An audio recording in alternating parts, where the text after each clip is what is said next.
موجودہ حالات میں جہاد ہر مسلمان پر فرض ہو گیا اور فرض عین اور فرض کفایہ کا فرق واضح کریں۔ یہ آپ کو نہیں پتا فرض عین اور فرض کفایہ میں کیا فرق ہے؟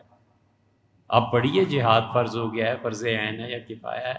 ہمیں تو یہ پتہ ہے کہ پڑھنا فرض ہے، بس ہم اتنا جانتے ہیں کہ کوئی آدمی ہمارا بچہ ایسا نہ رہے جو 2 PhD نہ کرے۔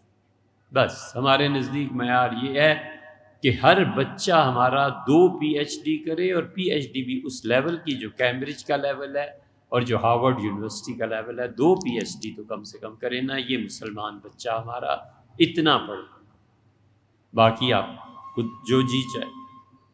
ہمفرے کے اعترافات ایک کتاب میں ہے جس میں بتایا گیا ہے کہ عبدالوہاب نجدی نے سلطنت عثمانیہ کو کیسے توڑا تھا۔ بھیا بہت اچھی بات ہے، آپ ہمفرے کے اعترافات بھی پڑھیں، سب کچھ پڑھیں، لیکن آپ پڑھ کیوں رہے ہیں؟ محمد بن عبدالوہاب نے عثمانی خلافت کو توڑ دیا تھا، ہمفرے مان لیتے ہیں سچ لکھا تھا۔ آپ اپنی نالج کی حد تک پڑھیں، باقی جس قوم ملک ملت کے لیے مرے ہوئے ہیں، یہاں اذانے دینے کا کوئی فائدہ نہیں ہے۔ حضرت مولانا الیاس صاحب رحمۃ اللہ علیہ فرماتے تھے ایک نئی امت پیدا کرنی ہے۔ اس پر حضرت مولانا الیاس صاحب رحمۃ اللہ پہ ایک صاحب نے کتاب لکھی ہے، انہوں نے کہا دیکھو یہ مولوی الیاس یہ کہتا تھا کہ ایک نئی امت پیدا کرنی ہے، تو اس کا مطلب ہے کہ یہ رسول ہوگا اور وہ اس کی امت ہوگی۔ یہ سوچنے کا معیار ہے۔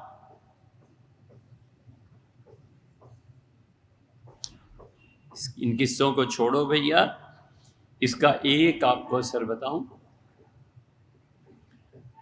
آصف جلالی صاحب بریلوی نمائندہ مکتبہ فکر کے نمائندہ ہیں اس وقت، اللہ تعالیٰ انہیں صحت عنایت فرمائے۔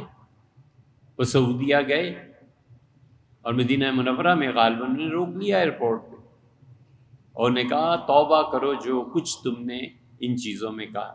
انہوں نے کہا میں نے سچ کہا ہے، میں نے اس بات دستخط نہیں کی۔ انہوں نے کہا خبردار جو آئندہ سعودیہ آئے، عمرہ حج سب ختم۔ ان حالات میں آپ ہمیں کس چیز کی دعوت دینا چاہتے ہیں؟ بیٹی کا نام مرحا رکھا ہے، جدہ سے یہ سوال ہے۔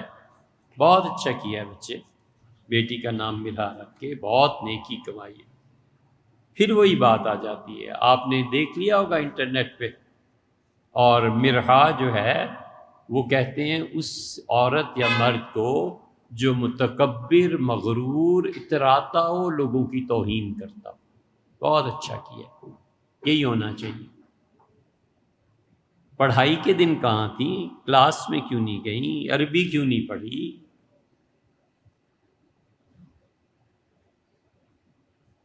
ہمارے ہاں ایک مولانا ہیں اب بھی ماشاءاللہ، وہ کئی مرتبہ ہم نے پوچھا کہ بخاری شریف میں یہ آیا ہے مولانا اس حدیث میں کیا فلاں استاد آپ کے، انہوں نے کیا کہ ہمیشہ کہتے ہیں یار اس دن میں سویا ہوا تھا، کبھی کہتے ہیں میں کھانا کھانے گیا ہوا تھا جب یہ حدیث آئی تھی۔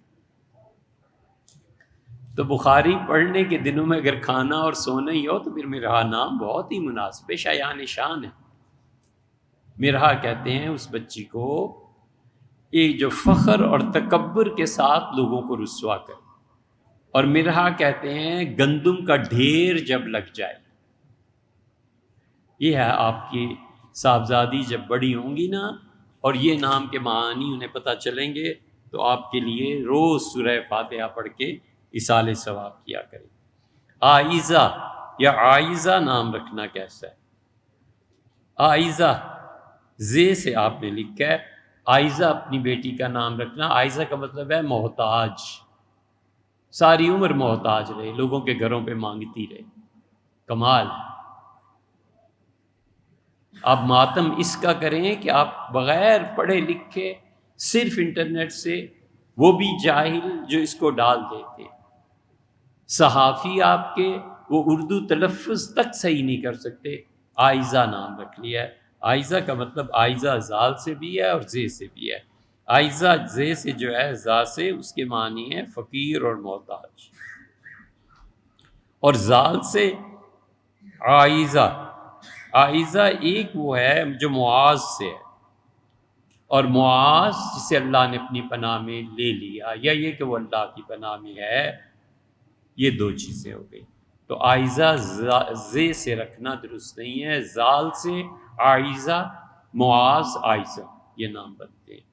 تیسرا آپ نے فرمایا ہے کہ ایشال، یہ ایشال آپ نے جو تحریر فرمایا ہے یہ ایشال عین سے ہے یا الف سے ہے، یہ بھی دیکھنا چاہیے تھا۔ ایشال نام یہ بھی بالکل بہت مناسب ہے، رکھا کرو بچوں کے نام۔ ایشال کا مطلب ہے کسی چیز میں کمی کر دینا، بدصورت، فقیر، محتاج، ٹھیک ہے۔ اگر خدا نہ خواستہ یہ بچی پڑھ گئی اور اس نے ایشال کا ترجمہ عربی میں دیکھ لیا، تو صبح و شام ماں باپ کے لیے سورہ یاسین پڑھ کے ایصال ثواب کرے گی کہ کیا باپ نے نام رکھا ہے۔ یہ جہالت ہے اس مردہ قوم کی، اور یہ تحفے دے رہے ہیں اپنے بیٹے اور بیٹیوں کو محض اس شوق میں کہ ہمارے بچے جیسا نام کسی کا نام، محض۔ اور حرام ہے کسی اللہ کے اچھے بندے سے پوچھ ہی لیں کہ یار اس کے معانی کیا ہیں، مطالب کیا۔